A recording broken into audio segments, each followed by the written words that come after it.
Despite the retirement rules change for the IGP, the Police Commission has advised all police officers due for retirement to proceed without delay. Hi, welcome to What's Happening. These are the top 10 stories.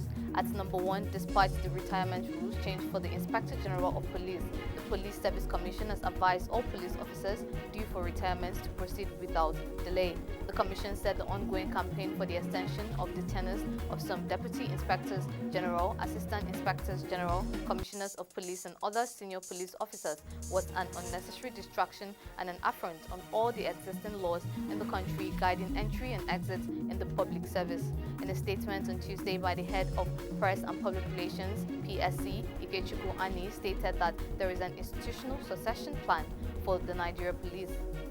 At number 2, the Central Bank of Nigeria has excluded mobile money point-of-sale agents in Abuja and Lagos states from its newly launched cash swap program. CBN provided some guidelines for the program in a frequently asked questions document. Meanwhile, according to the document, only 5 banks have been approved to engage in the program. They include Access Bank PLC, Zenith Bank PLC, United Bank for Africa PLC, First Bank Nigeria Limited, and First City Monument Bank.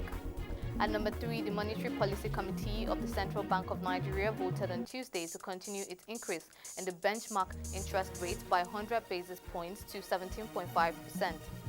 The CBN Governor Godwin Emefiele disclosed this while reading the communique of the first MPC meeting of the year on Tuesday, 24th January 2023. This is the highest rate in 22 years. The 2-day meeting, which was attended by CBN's 12 MPC members, believes the new interest rate would curb further the accelerating rate of inflation and improve Nigeria's exchange rate. The CBN also retained CRR at 32.5%, while the liquidity ratio was also kept at 30%.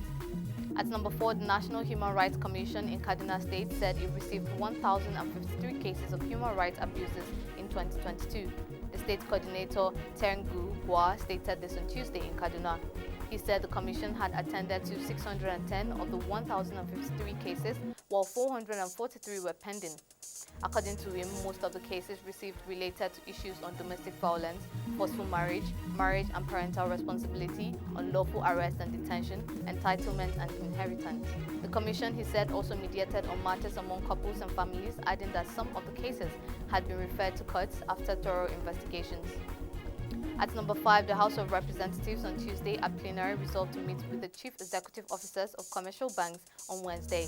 The House made the decision following the report of shortage of the new Naira notes in circulation. The meeting will aim at ascertaining the true position of things on the availability of the new Naira notes, which the Central Bank of Nigeria said were available. On the other hand, the Nigerian Senate has urged the CBN to extend the mop-up of old Naira notes to 31st July 2023. The upper legislative chamber, through an adopted resolution, arrived at the new deadline after a thorough debate. At number 6, the United Nations Children's Fund says 75% of Nigerian children aged between 7 and 14 years cannot read a simple sentence or solve a basic mathematics problem.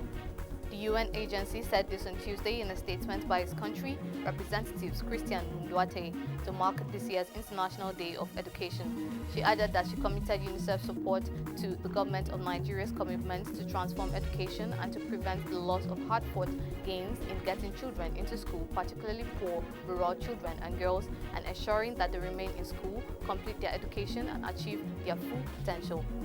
At number 7, troops of Operation Forest Sanity of the Nigerian Army have rescued 16 people who were kidnapped by bandits during operations spanning Benin-Gwari Kaduna Road in Benin-Gwari and Igabi local government areas of Kaduna State. The State Commissioner for Internal Security and Home Affairs, Samuel Arunwan, disclosed this in a statement on Tuesday.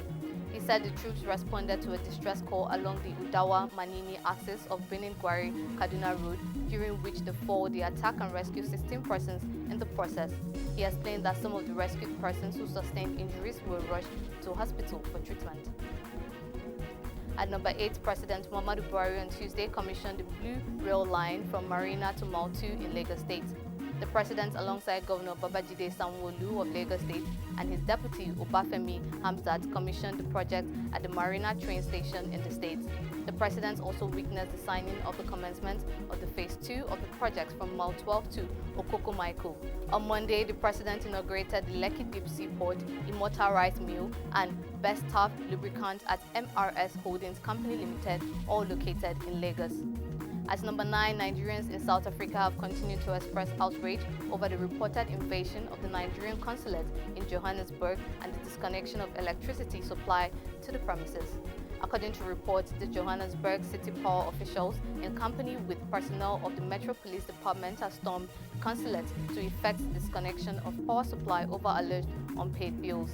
But the Nigerian Citizen Association South Africa condemned the action of the South African officials, describing it as very retrogressive, xenophobic and avoidable.